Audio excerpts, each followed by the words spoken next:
So I'm imagining that when you're like going to interview partners for these projects and these contracts, like a lot of times you're like, there's not the candidate pool that I would like here. I'm having to take some chances. You guys already talked earlier about like making sure they have that learning mindset. Do you find that you're having to take risks a lot, or that there's just like there's just a lot of unknowns you're having to deal with these a lot of these companies because there's so much work that you're having to source partners for, or how would you characterize that kind of deliberation you're doing? I mean, for let's say for trade specific or does anybody, I'm generally doing hospitals that are approved by OSHPD in California. So I want to make sure that the firm has the technical capabilities. If they're trade partners, I want to know that they've got experience modeling, they have a shop, they can do prefab. So those are kind of the basic things that you need to have. After that, when we interview, I'm interviewing the project team as if I'm hiring them as an employee to come work at my company. Mm. I'm not interviewing the company at that point. And we've had a rule in my time at Sutter was like, if you bring an executive to the interview, they can talk no more than 5 minutes. I want to hear from the people that I'm going Yeah, to work with every day. And yeah. I morphed over time because I started hiring a lot of project managers. So I started using the exact same behavioral questions that I asked the project managers of the project team. So my favorite question Stan mentioned earlier is tell me about a time you made a mistake and what you did about it.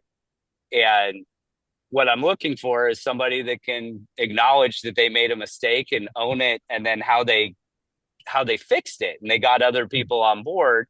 And I'm trying to screen out the people that have never made a mistake ever. And they say, well, let me tell you about a time where someone else made a mistake and how I fixed it for them. It's like, that's Right, not what I'm looking for. And right. so I would say I've had four projects with companies that have the best reputations for IPD in my market.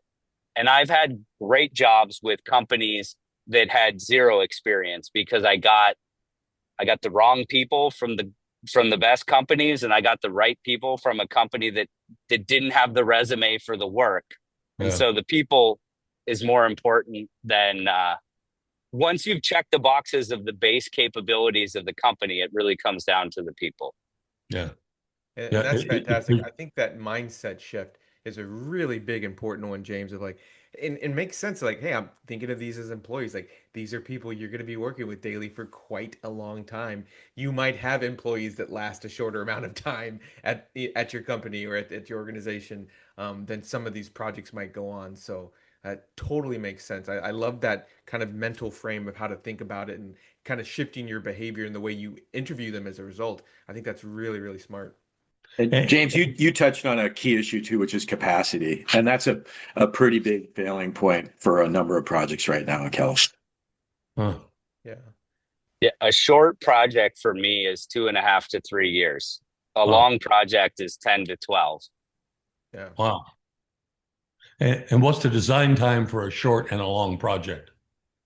Nominally a year in design for maybe 8 to 10 months for a short project, and then a permitting piece that might be 2 to 10 months.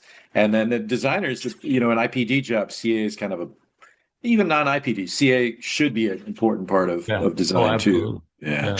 and maybe triple that for a longer project. Yeah.